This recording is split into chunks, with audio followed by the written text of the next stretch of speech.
Bonjour à tous, bienvenue dans cette vidéo. Aujourd'hui, on va voir quel logiciel choisir par rapport à sa maison pour dessiner un plan rapidement, etc. Alors, il y en a trois, hein, j'en ai sélectionné trois en fait, selon votre niveau. Donc, pensez à vous abonner à la chaîne avant que je lance la capture d'écran pour vous montrer ce que ça donne.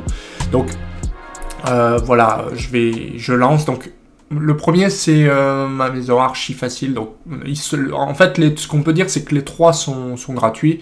Les trois, on peut se connecter et s'inscrire pour pouvoir retrouver les modèles. Bien sûr, c'est plus intéressant de garder une trace. Mais voilà, donc ce qu'on peut dire, c'est que archi facile est le plus simple des trois. Donc, il y a quoi? Il y a Kizokaza. Je crois que c'est le roi Merlin qui, voilà, c'est leur outil à eux, quoi. Mais bon, peu importe. Franchement, on peut l'utiliser librement. Alors, il y a aussi, comment ça s'appelle? Home by Me. Alors, Home by Me est un peu différent. Alors, les deux, donc Kizokaza, Kozikaza, pardon, et Home by Me, eux, gèrent la 3D. Et maison, archi facile, lui, va se contenter de la 2D. Alors, je vous montre rapidement. Voilà, on peut ajouter, par exemple, une pièce. Et bien, voilà. Alors, il faut laisser appuyer sur celui-là. On peut créer des pièces facilement. Et vraiment, au niveau simplicité, bien sûr, c'est le plus simple, puisque c'est de la 2D. On peut ajouter, par exemple, des portes en un clic, etc. Voilà, des choses comme ça. On peut ajouter des escaliers, toutes sortes de choses très très facilement. Donc celui-là, j'ai fait des tutos sur chacun des trois, donc je ne vais pas rentrer dans le détail. Hein. Là, ce qui m'intéresse, c'est de vous montrer la différence concrète. Et comme ça, vous pouvez choisir, vous, lequel vous préférez. Alors celui-là, pour la 2D, très bien. Très facile à utiliser, très intuitif. Ok, parfait. Après, pour la 3D... le mieux c'est quand même Kozikaza, pardon, j'ai du mal. Alors Kozikaza est un petit peu plus compliqué que archi facile, mais à mon sens reste assez intéressant, puisque on peut limiter par exemple le jardin. Donc là, je limite un jardin par parcelle en mettant, voilà, au pif. Hein. Là, je vais très vite. Donc là, il m'a fait un contour de jardin. On peut faire la même chose pour les limites de terrasse, etc. Et en plus, on peut construire. Qu'est-ce qu'on va construire? Des murs, voilà, comme ceci. Hop, on construit, on clique et automatiquement, donc... Bon, là, j'ai fait ça un peu vite fait, c'est pas top. Voilà, automatiquement, on peut intégrer des pièces, si c'est une chambre, etc. Alors, on peut mettre un abri de jardin, etc. Bon, bref, c'est vraiment facile et à tout moment, on fait de la 3D. Voilà, et on peut aménager. Donc là, je vais quand même faire une porte, hein, une porte d'entrée ici, pour vous montrer que... Voilà, il repasse en 2D, c'est super simple. Je clique ici et je reclique sur la 3D.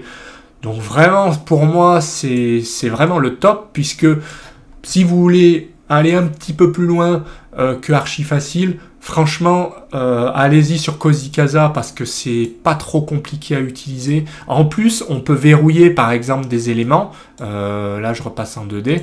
Ce que ne font pas les autres, on peut par exemple verrouiller. Comme ça, là, je bouge plus ma porte. Pareil, les murs, une fois que c'est figé, vous les verrouillez, comme ça, vous les bougez plus. Vous pouvez supprimer des choses facilement. Enfin, ça reste facile à utiliser. Hein. Mais au niveau de la 3D, c'est quand même pas mal.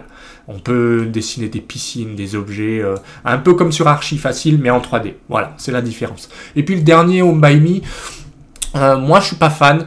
Ça reste très bon au niveau de la 3D. Vous voyez, il y a un exemple ici, c'est très très bon. Il n'y a rien à dire. Ça a l'air, c'est beaucoup moins intuitif pour moi. C'est beaucoup moins intuitif, on ne peut pas verrouiller, il y a la possibilité de monter des objets, il y a des options qui n'apportent pas grand chose à mon sens. Hein. Ce que j'aime pas moi, c'est quand on fait...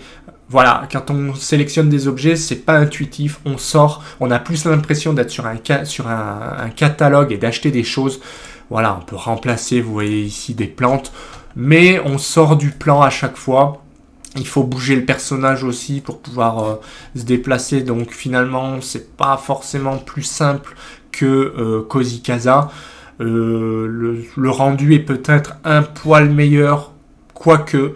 Mais en tout cas, pour moi, c'est clairement plus compliqué à utiliser que Cozy Casa, et ça, au niveau du rendu, on n'est pas vraiment tip top, parce que le Cozy Casa, l'avantage c'est que c'est complètement libre, il nous dessine les plaintes hein, en plus, donc franchement on peut faire de la peinture, on peut choisir des types de couleurs pour les poignées, etc. Ça reste vraiment très très bon. Et sinon, si vous voulez pas vous embêter, vous continuez sur Archi Facile, qui lui porte bien son nom. Voilà, donc j'espère vous avoir un peu aiguillé dans ces choix, puisqu'il y a beaucoup d'outils différents. Moi, j'ai trouvé ceux-là qui sont quand même les plus connus et les plus simples au niveau, puis qui sont gratuits, hein, tout simplement. Donc voilà, moi je vous laisse faire votre choix parmi ce que je vous ai présenté. Je vous mets aussi les liens vers les vidéos, hein. N'hésitez pas à participer en commentaire, à mettre un petit pouce bleu si vous avez aimé la vidéo. Puis pensez à vous abonner à la chaîne, ça c'est important, pardon, pour ne rien louper des nouvelles vidéos. Allez, excellente journée à vous et à bientôt.